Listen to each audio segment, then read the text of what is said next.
Yeah, amazing. Hey. This is like an exclusive, Rachel, because I've never done a live. You know, I was unfamiliar with it before we started doing the leap, and it's really cool. It's like hyped up. It's like better, definitely better than the Zoom situation. So, um, Yes, yes. Like I was like, oh well, sure, I'll do the video component because I'm never the one speaking for Visionary on camera. It's usually Leticia, so it's like, okay, sure, I'll do it this time. yeah, I'm super excited to have you. So, we got a bunch of folks joining in now. So, I'm just going to do a quick little introduction for people who are unfamiliar, and then we'll get right into it. So, hey, everybody, I am Rachel Renock. I'm the co founder and CEO of Wethos, which is a platform that empowers freelancers to team up and form what we're calling virtual studios. Um, we are excited to kick off 2022 with our first episode of The Leap, and we typically do these every 2 weeks. So we've actually got another one coming up, I believe, not next week, but potentially the following. This week's guest is an incredible example of the type of people that I like to interview on this show, which is essentially creative entrepreneurs who have taken the leap and have the courage to go ahead and do that.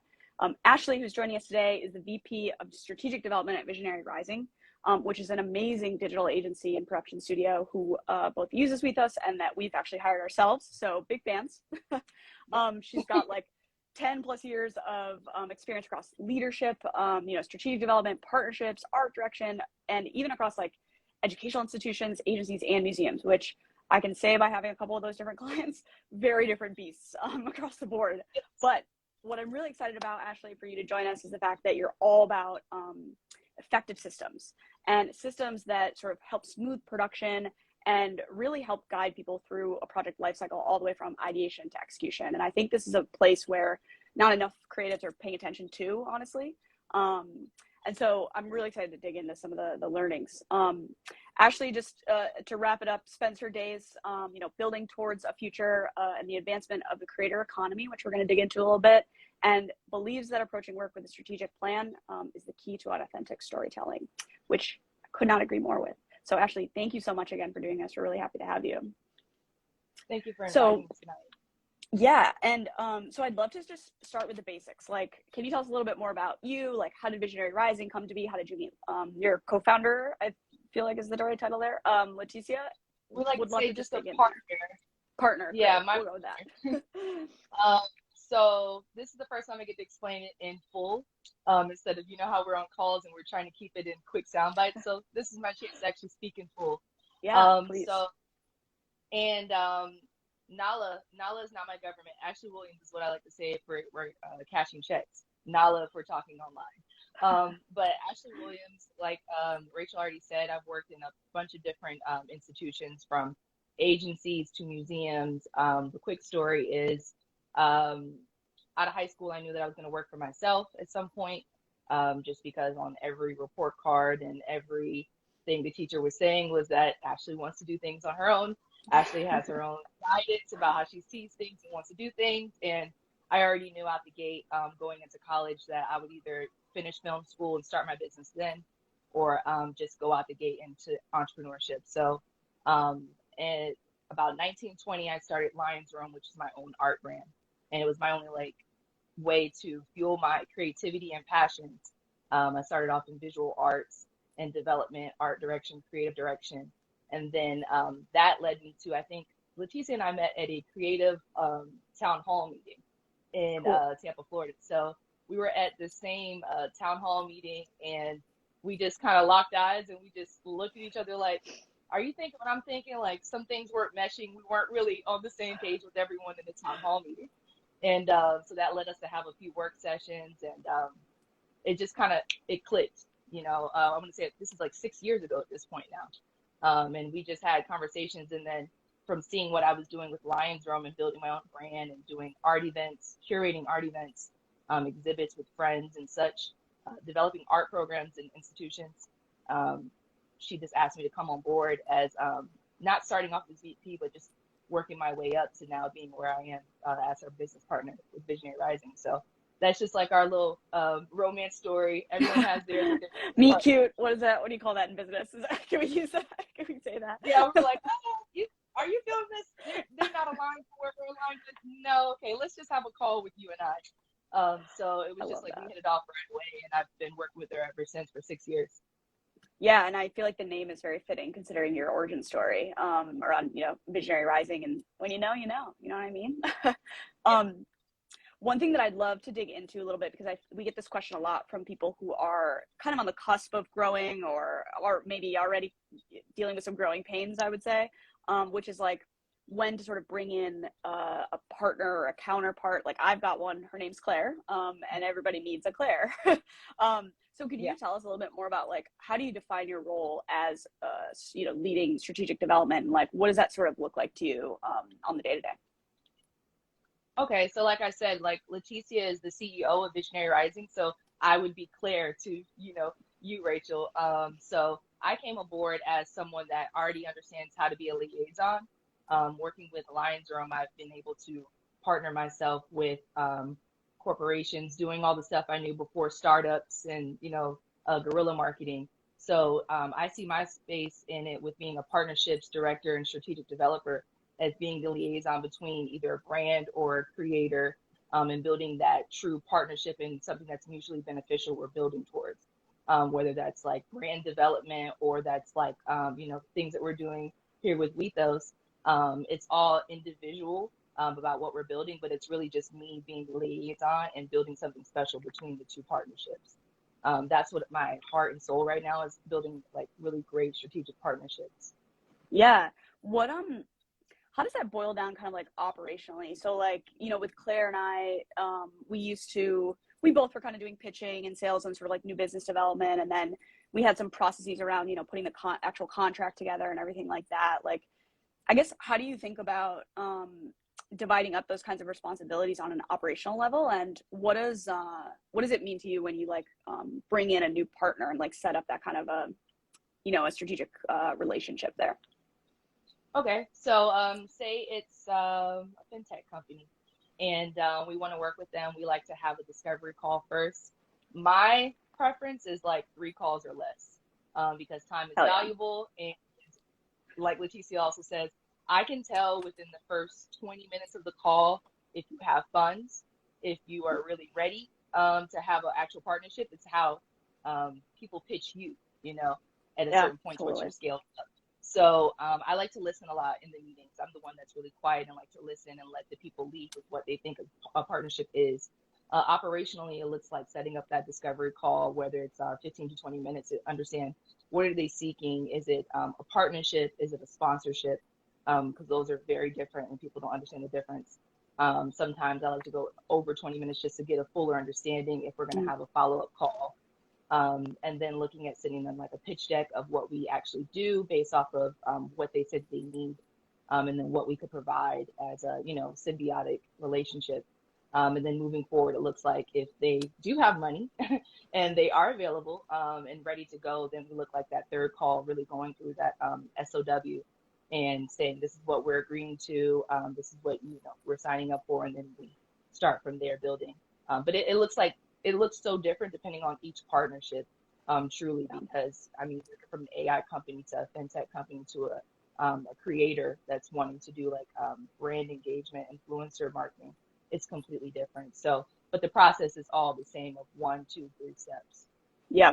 And I could not agree more about 3 calls or less. Like I always say, like get to know as soon as possible. Like the next best thing to a yes is a fast no. Yes. Honestly, like a Yes. warm maybe, or like a or like can we have 5 more free calls so that you can consult with us? Like with creative and strategy and stuff. Like there's such a fine line between doing sales right and then just like wait a minute, am I giving away free work right now? Like you just catch yourself Oh down my that rabbit gosh, hole. that's literally what I'm always thinking is like, that's why I say 3 calls or less, because at a certain point, and especially when you're working with startups, you've seen it all. Once you get to the startup level, and I'm gonna say that you can catch the bullshit on the Totally. call, at some point.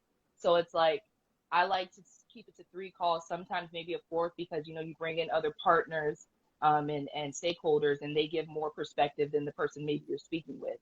But I definitely like to keep my time as valuable and as close knit as possible, because on a day to day, there's more than one partnership that I'm speaking about and more than one company or creator I'm speaking to. So keeping it as close to 3 calls as possible is like my process. Yeah, for sure. A quick question just to dig in here because for folks that maybe are not or maybe a bit greener or newer to it, like any thoughts on red flags or like things that you pick up on in those conversations to understand, is this for real or not? One would be when you ask someone what's their personal mission. If they can't articulate that, that's something that is a red flag, at least for when you're trying to speak to an agency level. If we're talking consulting, that's a different thing. I might be more flexible if we're just consulting, and I can help you build that, voice, brand voice. But if we're talking, you're pitching the agency for a partnership, one, if you can't execute what's your actual voice and what's your space in your said market, that's a big red flag to me. And then the biggest one, obviously, is the budget. When you bring up the budget or you bring up money and it's kind of like a little scared, Tense, yeah. or they just avoid it, yeah, or they avoid it. Like you get to the Oh second yeah. call and now it's sent you a pitch deck and now it's like, yeah, we'll talk to you about that. And it's just like, okay, well, maybe, we'll talk in a few months or, in a few weeks and re-engage that way, which is never an issue because, as startups, sometimes people are in their pre-seed rounds or even with artists, they're still developing that budget for your services, which is fine. But those are like two red flags. I probably would come up with a third one if I had more time to think about this. There's plenty of red flags though. Yeah, there totally are. I think the one about budget is super interesting because first of all, money is just uncomfortable. Like people are just weird about it. And second to that, I think like in my head, I always picture like that Spider-Man meme where they're like pointing at each other. It's like, what's your budget? Well, what's your rate? Well, what's your budget? Oh, what's your rate? And you're like, oh my God, this is a nightmare. And yeah, Yes, I dodging just saw that recently is, that. Yeah, I hate that. Like, because we know it's going to come down to us signing something. It's just like, I always like to pitch being transparent. And I know the word transparent is thrown out there, but like truly just be transparent. And I had a client last week that said, I'd rather let you know that we may be, needing more time on our raise, let's re-engage closer to, when we're fully funded. And that's just like more of an understanding and a trust that you build. The partnerships are all about trust. Can I trust that you're going to pay your invoices on time? Can I trust that you're going to give me a strategic plan and it actually go through, that you know what you're talking about, how to, discover these metrics and get me to where I need to be. So it has to be a harmonious situation, and the money is just, the tool to get us there. yeah, totally. So in terms of, scaling up, one of the biggest challenges that we faced when we were growing our own business was, like how do you spend time? Do you spend it in new business? Do you spend it in existing clients? Like there's pros and cons to each of those things. We found that like revenue really started to grow when we were seeing like really great retention and engagement from like the existing clients. But at the same time, at least in our experience, like the age of the sort of like big ass retainer, I guess, is like less appealing to people these days. And so, bringing new business in was obviously always top of mind and important. Like, how do you think about that with the business and like where to focus sort of time, energy, resources between the two? Oh, well, I like to always keep it like a flow. Like even yesterday, my internet was down, so it was tragic. But at the end So of you the went back to bed, I hope, because that's what I would have done. Well, back to bed. I called tech support, and then I just like, well, it's a Monday, I'm actually ahead of the game, so I'll go back to sleep. But even looking at today, I just every week I like to look at my notes and look at the last conversations of the new business, and then the prospective clients for the new week. Because like I said, for partnerships, there's always going to be people you have to re-engage with. Then there'll be people that you're already actively pitching. So I like to keep a Rolodex of, because like when I can't sleep, I like to stroll through like Twitter and look for new clients and just actively looking at new conversations for outreach opportunities. Like I did it 2 weeks ago, and I have a Web3 company I'm gonna speak with just because I'm active. I'm just like, listen, you guys have a great app. I'm interested. I think this could work for this and this. Let's get on a call. So I like to keep around, I would say, you start off with more for outreach. You start off with, 6 to 10 maybe, starting off with that. So, you're thinking about maybe 4 of them might not get back to you. And then you have 3 of them that you engage, and then you have a solid maybe 2 or 3 that you actually work with. So throughout the weeks, I just like to keep active clients at the top of the list, starting out with outreach between Monday and Tuesdays, following up the rest of the clients Wednesdays and Thursdays for calls. I'm really giving out too much game. but No, it's that's just good like, cadence. I do the same thing with like investor outreach and stuff. It's just like a very specific cadence because of how their partner meetings are set up. And I usually get better answers on yeah, Tuesdays than Mondays, like you just like develop those things. always, Yeah, always. If anyone takes anything from this, don't try to call people first thing on Monday morning. oh, Like for for sure, agencies, for real. everyone's trying to do their meetings with the team internally. So I love a good like Tuesday, Wednesday meeting with the current clients that we have, but always Mondays are like, outreach early week. So we could get some time between, Wednesday, Thursday, get on a call. But I'm always actively reaching out to new prospective clients.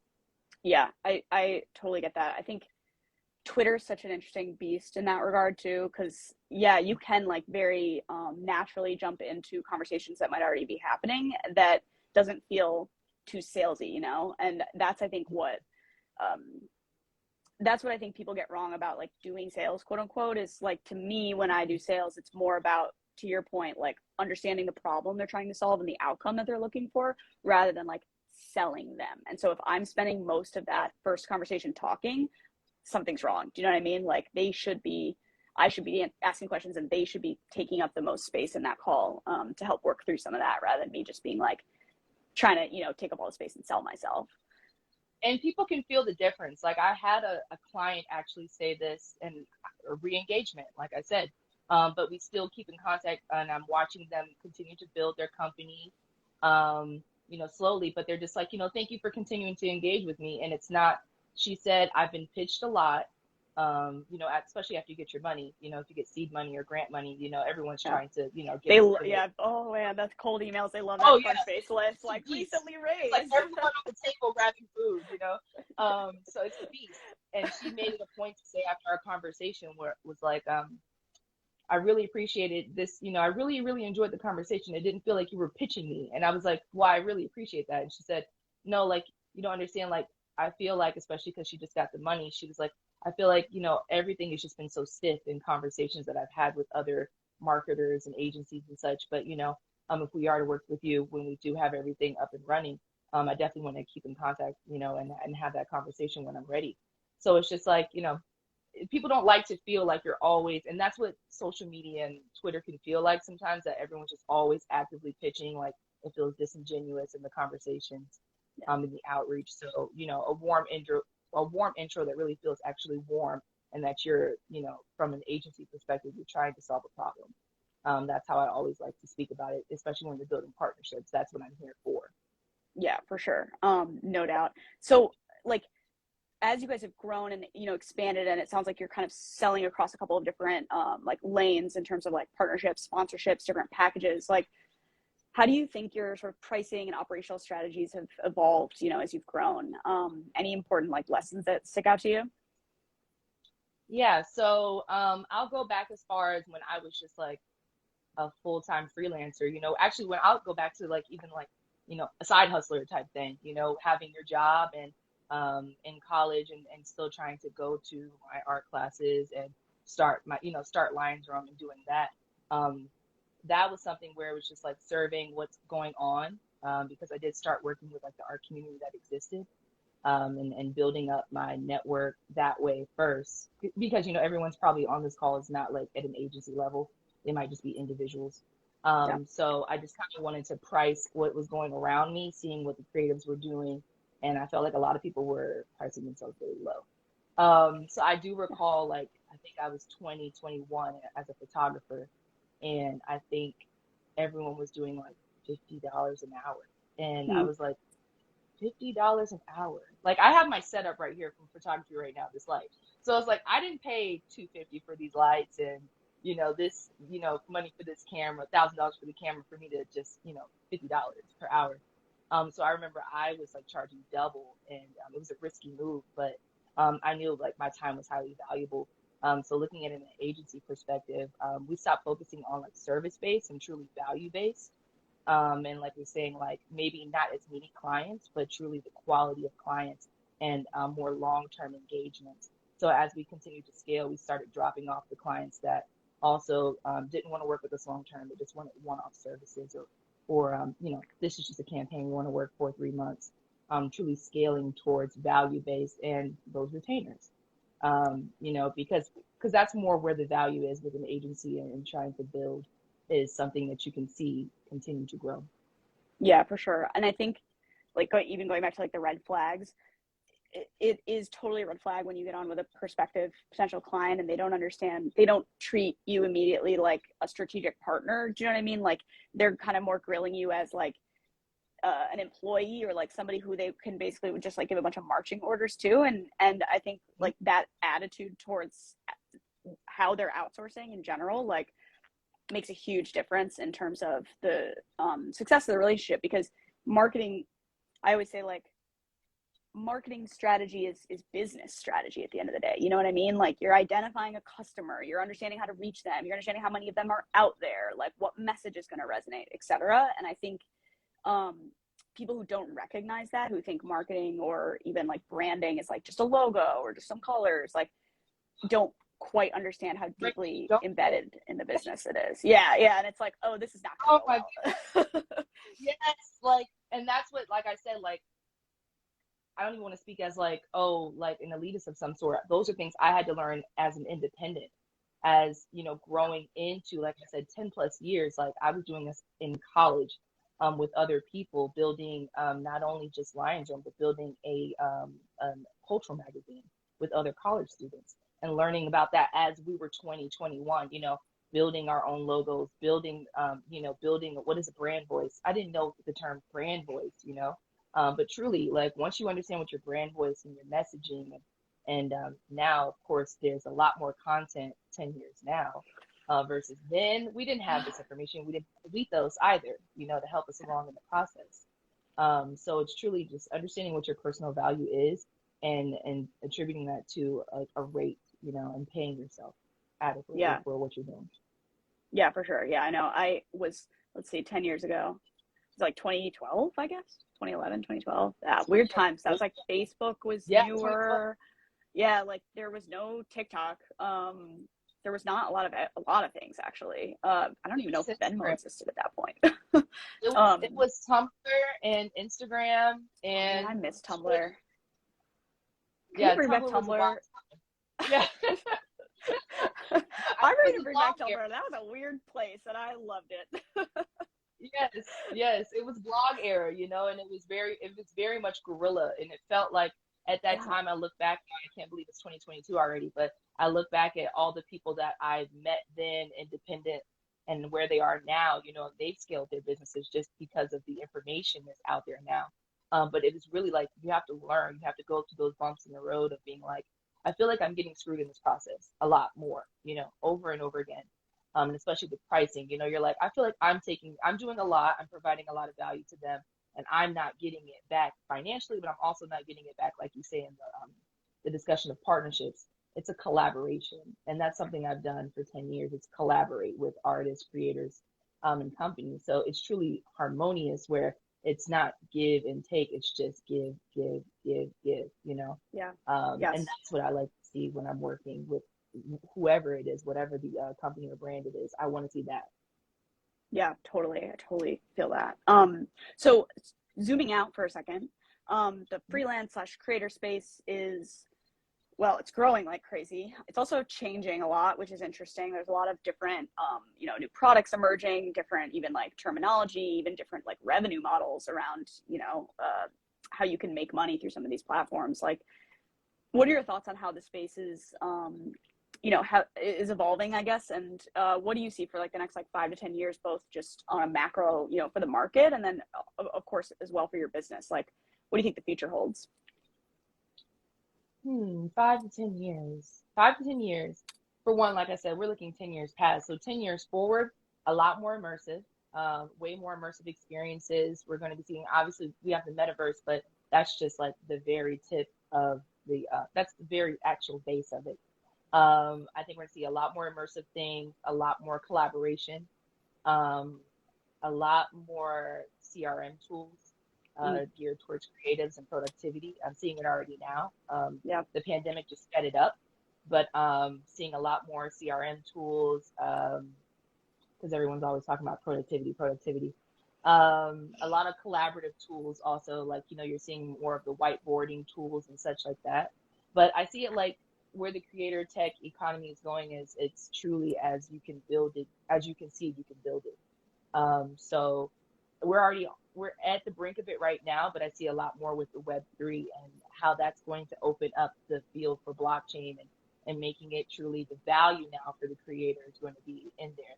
The incentive is going to be built in, and it's going to be pro creator versus the back end of, the stress in Web2 or the licensing and, the provenance with art and such. Yeah. It's royalties, like all that is a nightmare. royalties, music, all of it's going to be pro artists.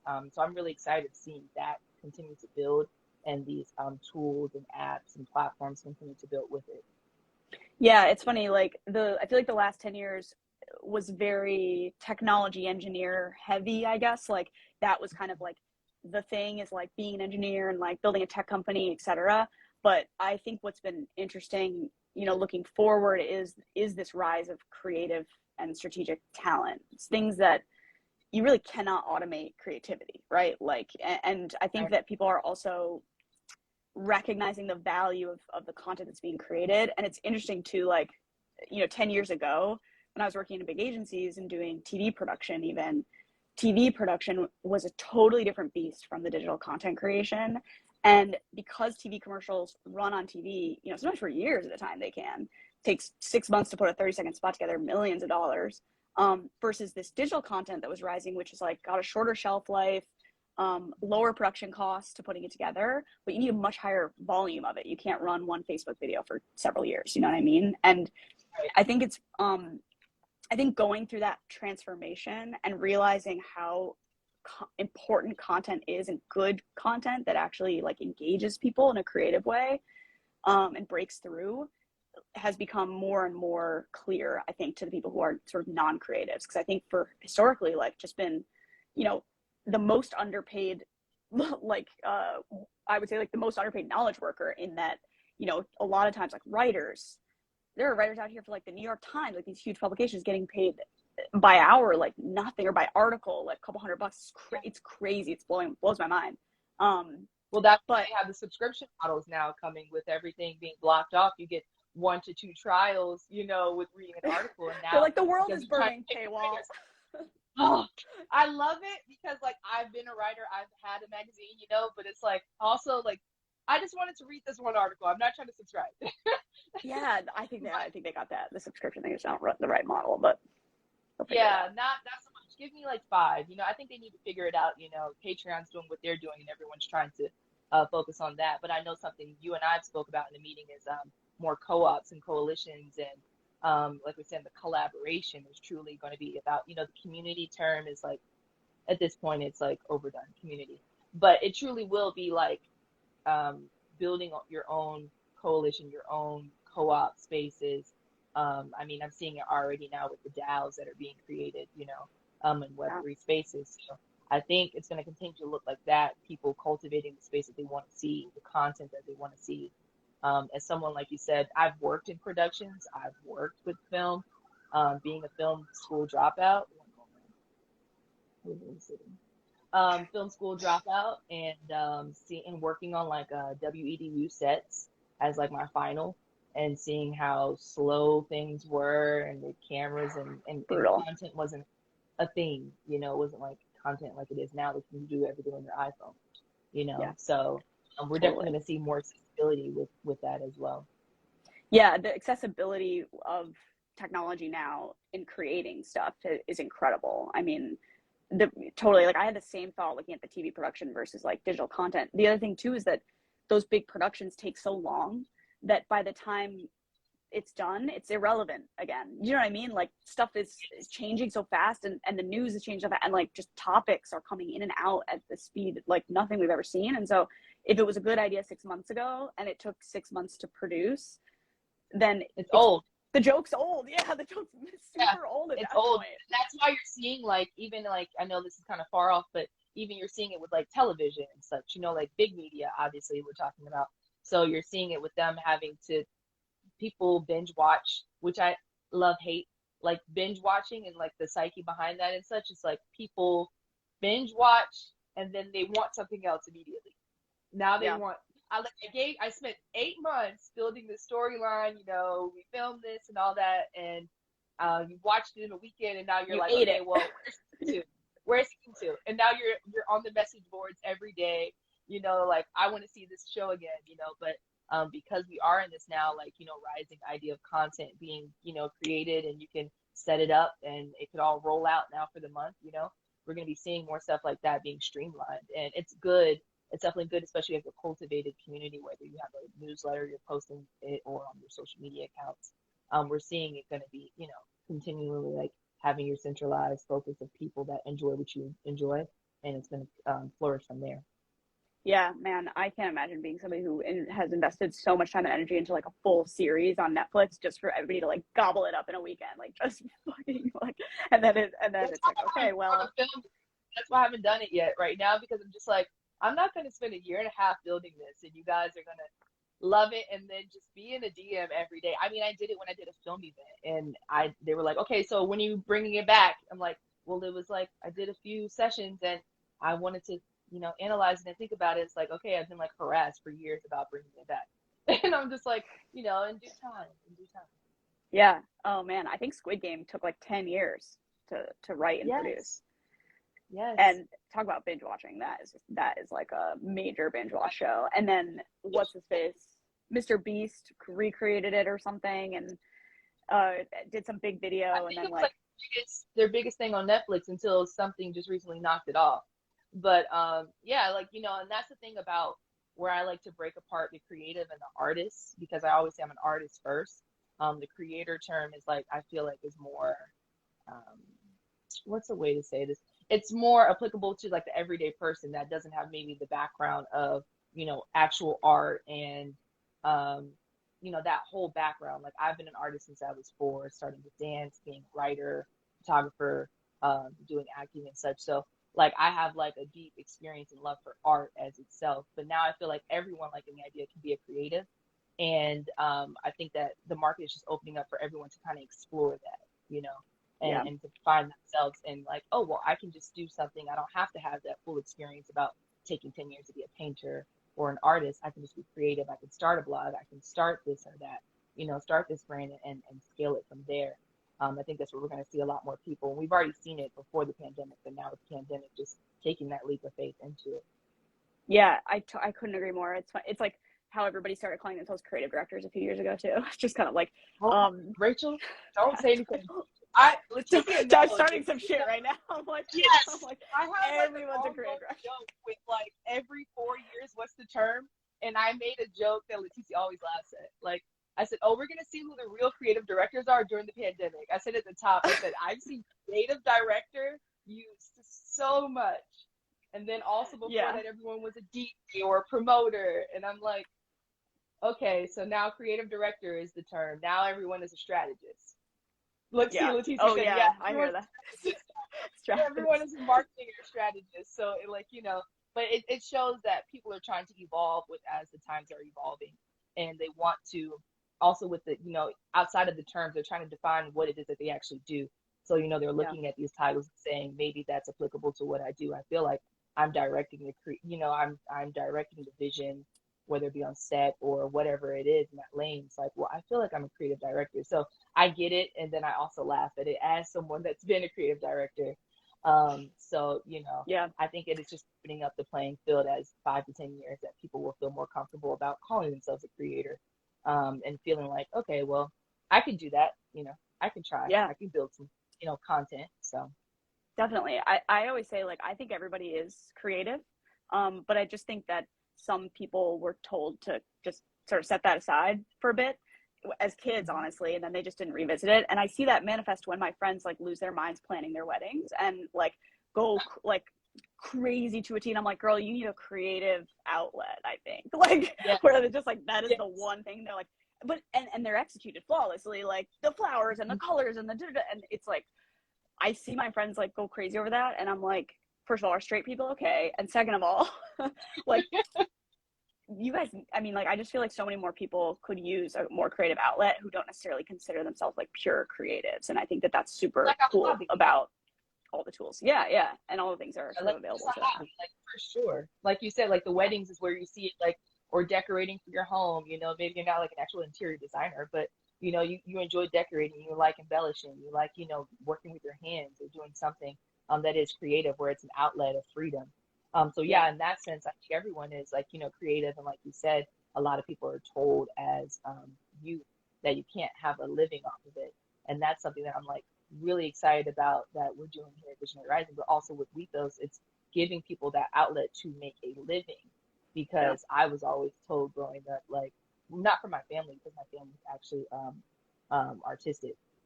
So it was just like, but other people were just like, you know, you can't make a living off of art. You know, the broke artist, the poor artist. And I was like, okay, but you know, I'm gonna show you guys. But now, like, you know, there's platforms like Wethos, and there's other platforms out there that are just giving people an opportunity to truly develop their skill sets, and explain what the work that they do, and actually execute it from there and be paid. Yeah. Yeah, it's funny. I went to art school too, and my parents were like, okay, like, you know, they were supportive, and it's like they gave me the same reaction the day I quit my job to start my business, which was like, ooh, okay, yeah, like they're like, all right. Yeah, like that just day, you know, I couldn't finish because like art school is very expensive. So my mom, we got there and she was like, I'm not signing this loan. I'm not co-signing this loan. Like, and to this day now, like financial literacy, thank you, Mom. Because I'm just like, and my mom worked in financing. So it was just like, she was like, no, I know you don't know all about this yet, but I'm not signing this because you have to finish. Like, I'm not going to, like, there's no doubt about it, for the loans that I'm taking out, I'm co-signing it. It's just like, I support you as an artist. I support your independence and all that. But art school is another beast. That money is no joke. And now I am not in debt. Sally Mae, I do not owe them anything. So I'm really excited that I didn't go down that path of just like completing it being like, you know, $300,000 in debt and still don't have a feature film. You know? Yeah. So yeah, totally. Very, 100%. I'm still paying off those loans, so I feel that.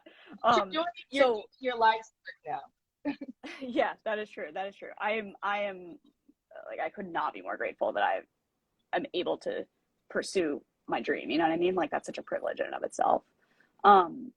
So just wrapping up here, if I wanted to ask you one last question, just around like, you know, there might be some folks on here who are thinking about taking the leap or have just taken the leap. Any advice you have for people who are at that stage? You're thinking about taking the leap. You're probably a little frustrated with your situation you're in right now. You're probably like, I don't really know how to get to the next step. One thing I would say is, before you quit that job, save. Save for, you know, a rainy day fund. If you can save some money, save, because life will hit you, and then you'll be, you know, the freelancer where you're just like, you're stressed, you know. You don't want to be stressed and jumping into that situation. You want to have at least 6 months saved up, at least 3 to 6 months if you're going to try to quit. When I was in the beginning, I was always telling people, like, you know, you're like the zealous entrepreneur, and you're like, everyone should just do it. Just take the leap. Just jump out there. And just like, I stopped saying that in my mid-20s. I was like, everyone is going to be an entrepreneur. Everyone shouldn't be in for like security. So I think you need to ask yourself, are you risk averse? Like, do you not mind taking that leap? Are you willing to sacrifice some things? It's a big question you need to ask yourself. Because along the way, if you're building something, whether it's a brand or you want to be an influencer of some sort, or jumping into building something more robust, I think you need to ask yourself some questions about why you're doing it, for one. And having I like to say, at least a 6-month roadmap about where you're going and how you're going to get to at least point A. Because like I said, I knew I was already an artist, and I knew that I was going to go in business, but I didn't know what it was going to look like. And I'm doing considerably something different from what I started doing. But it's just been building on my skill sets throughout the years after I took that initial leap. And you're not going to just take one leap, you're going to take the next and the next and the next. So you have to prepare yourself to not, to be resilient, to truly be resilient, and to know that it's a process. It's not overnight. It is not overnight. You're not going to become a millionaire overnight unless you have some, you know, unless you win the lotto, or you have some big investor that, you know, finds the first 6 months you tell someone and they invest and you're a millionaire.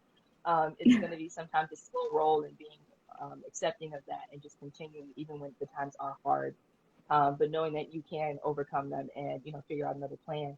But I think, like I said in my bio, strategic mindset. Be very strategic and intentional about the relationships you build with people. Networking events are your friend, but everyone is not an extrovert.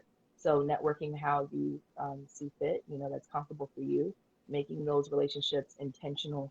Don't just reach out to people that are, just because you see that they're doing something and, you want to just benefit, like I said, letting it be something that's truly collaborative and beneficial for you both. Because I've seen that a lot when I took the leap of just people, I do this and that, and you're like, okay, that doesn't serve me, and I can't serve you. So, but truly, like, there's just so many steps for taking that first leap, and knowing that after that first leap is going to come another one, and you're going to hit a wall, and you have to take another leap of faith. So truly, just being resilient in your spirit. Yeah, I think gathering people around you that are also on the same path. I almost forgot the biggest part. Gathering tribe or community or people that will support you as you continue to grow. Because I know, like you said, Claire's probably been there for you when you were taking the leap. Leticia has been there for me through this whole transition for the last 6-7 years of coming into the agency. And also friends that I work in my magazine and other creatives that were continuing to build their brands. I needed to see it not only in myself, but in the people around me that were supporting my dreams, but supporting their own. And we could have that dialogue back and forth of, is this the right, is this the right situation? Am I undercharging myself? Is this a good opportunity? Having that dialogue is very important as you take that first leap, and stay away from people that say that you can't do it. Yeah, I could not agree more. I think resilience is top of the list for me. Like, I always find that, like, the difference between, good and great is basically just being crazy enough to keep going when like 99% of people would have already quit. Yeah, for sure. Like, I feel like it's way more common that people give up, honestly. And so just being somebody who doesn't give up in and of itself sets you into a different category, and surrounding yourself with other people like that is priceless, honestly. Like, even with other founders, like the most amazing thing another founder can do for me is like pull up that process doc, pull up that deck, whatever it is, and just like show me, like, literally, like, oh, well, here's how we, thought through it. And that is just immensely helpful. And so building a community of people around and being able to share stuff with them too as you grow, because like I'm sure you've recognized that shift in power of people now coming to you and being like, how do I get started, and can we connect, and inbound, and it's like a different beast. And that's another leap when you realize that you're the plug for everyone. You're the one that everyone starts coming to once, like I did this 10 years ago now. So at this point, there's been people that have seen me grow and, seen every step along the way. And then you open up a whole nother, can of worms of, now how do I continue this relationship if now I'm the person that they come to, and how do I provide that value to the people that are coming after me, but also safeguarding myself and for the knowledge that I do have, I'm making sure I'm valuing that, because I think at that next stage, when you get there, it's just like, you could always continue to answer the call for everyone that has a question, or you can start being a consultant, Yeah, 100%. Which I've done for some years now. Yeah. Because that's a bill an hour. Yeah. Oh, you wanna get on the call? You wanna pick my brain? So I think it's just understanding as you continue to grow, having that community, and keeping a journal. So a journal is great for you to see like your progress over the years. I have my bookshelf right here over the last 10 years of like, the ups and downs of just being in business and being an entrepreneur and taking that leap. And reading, when you read back and you're like, I was stressed over that. Like I was stressed over this situation, and then you come back and you're like, wow. And then like, that's how I picked myself up from that. And I did the next thing, and you become like truly like fearless, Yeah. Where it's like, I'll take the leap every time. I don't care. I'll ask the question out, figure it out. Yeah. Oh man, it's so funny you mentioned that, because I just was reading from one of my journals the other day, and from last year even, and I said something like, the thought of learning XYZ again, like, exhausts me basically, because like each time, there's like that learning curve of whatever the next obstacle is. And then thinking about the last year, I'm like I took over our marketing, our product marketing like a year ago, and like got it to basically go up and to the right. But I remember at the time being like, oh, God, like how am I gonna have the capacity to like learn this again and like take it over and etc. And you just dig deep. You just do. Like I think you become the person you need to be in those moments. And Yes. looking back, it makes you feel better, because now when I look back at that and I have the same feeling about something else right now, I'm like, okay, well, I felt this before, and I've gotten through it, so I've got Yeah, truly, it's in there. yeah, when you look back and you see like, wow, like I've overcome bigger obstacles than what I think is happening right now. Like you said, looking at the pandemic alone, we all Yeah, lose track of like time. But even with the agency, we're like, wow, where we were at the top of the pandemic is nowhere near where we are now, starting in 2022. Even like how we do outreach, we looked at our processes, and speaking with our operational team and saying like, are we doing this right? Is it as effective as it can be? Looking at those situations where clients weren't, maybe it wasn't mutually beneficial, and looking at like, why did this, I see this happen and then I've seen this happen again, and why is that continuing to happen? Am I missing something? So I think that's also part of taking a leap, is just being able to be introspective and to really think about the decisions, like I said, being intentional about what you're doing and seeking. But when those things happen, also reflecting on it and taking a moment, not always having to be on go, is something that I've learned, because I am someone that is very much a high achiever, and sometimes a perfectionist, but very much a high achiever, because like you said, when you jump out the gate and say you're going to quit school, you're gonna quit your job, you got to go for it. yeah, So it's like, my bar is up here. But when you 100%. strive for, definitely having that time where you reflect, taking a month off, or taking some time to yourself to really think about the steps that you've taken before, and seeing the staircase as it continues to build ahead. Yeah, yep, I definitely agree. I think, yeah, and everything's just changing so quickly. It's like being able to recognize patterns faster is a huge skill set, rather than letting things like go on for 6 months and not realizing like, oh, this has been happening over and over again, and we need to assess Right. it. And not So I think having those fear signals of are FOMO, super important. like FOMO, this term, like a fear of missing out. It's like, I see a lot of people wanting to, even like with the Web3, building. Yeah, I've spoken with a lot of companies and people that are abandoning things at work, and just because they're trying to catch on to the next trend. As you're taking the leap, be consistent with what you're doing and understand what you're building, and stay in that lane. Not that you can't learn other skills, because along the way I went from teaching art and building programs and stuff, always going between the student and the teacher. There will be times where I need to be learning, I need to be building skills, and then there's some times where I need to be executing and all of that. But I feel like if you're, don't ever be in a position where you're yeah, chasing something, you're chasing a wave, you're chasing a trend. It should just be something that you're trying to continually build within your own system, because I see that a lot over the last, especially like we're saying, as the last 10 years, what we're seeing go up forward, everyone's trying to build NFTs overnight. yeah. Everyone's People are rich so easily overnight. distracted, like it just Easily is like, distracted. yeah, You you just just were get, learning loyalty, and now you're trying to just like make an NFT. Like, yeah, you don't even know how to code, but now you want to be like an engineer, and you want to be a cloud, like cloud architect. It's just like, just slow it down, continue to build slowly on your skills. When you take that leap, continuing to learn and be a student, but not having a fear of missing out on anything, because it's going to be here. And yeah, there's nothing wrong with other things in the market that may look like what you're building either. It's just understanding how do you differentiate yourself in that market. So yeah, I think people, if they just have tunnel vision and focus, and truly like be disciplined, big word in my life is being disciplined, and repetition. I think that you can achieve what you're trying to do once you take that leap. But just keeping your blinders on, keeping the blinders on, and focusing on what you do best. yeah. Yeah. Well, look, this has been amazing. Thank you so much for digging into a bunch of these topics. Before we wrap up, anything coming up for Visionary that people should be, I don't know, looking out for, paying attention to? Where can people find you if they want to follow along? Yes, I'll say in my closing statement, Visionary Rising Agency is a creative marketing agency and production studio.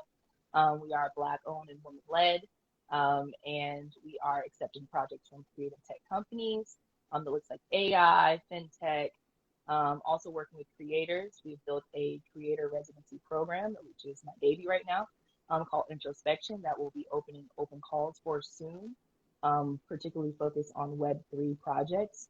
So that will be looking like in Q2, we'll be opening that window up for new participants. You can see all of that on the blog about last year's recipients. And also personally, I'll be reworking my personal brand, LIONSROAM. But you all can follow me and my developments at in Rome on Instagram, or LIONSROAM, LIONSROAM, and follow me on Twitter. I'll be opening my new newsletter within the next month as well. But you'll be seeing me working closely with Wethos. So I'm really excited about what we all have building with you all. Yeah, me too. Yeah, we've got some awesome stuff. Yeah, we've got some awesome stuff rolling out in partnership with y'all, just around like different educational sessions and helping people navigate, how to get their freelance business off the ground. So really looking forward to that. Well, Ashley, it was amazing to chat with you. Thank you again for joining us. Folks, if you want to tune in again, we're doing another episode of The Leap with our next guest is actually she's the former product director of product marketing at Shopify, who left recently. She founded Backbone Angels. She's an angel investor. And she has some amazing learnings, both from founding her own agency and most recently a skincare company, a ghee-based skincare company, actually. So that should be really awesome. I believe that's next week. And Ashley, thank you again for joining us. If anybody wants to catch the rest of this episode, we'll be posting it to the feed after this, and then we'll also have it live on the blog, transcribed if you're more of like a reader. I don't know. But thank you again, everybody, for joining us, and we're looking forward to seeing you in the next episode. Thanks, Ashley. Appreciate it. Thanks. See y'all.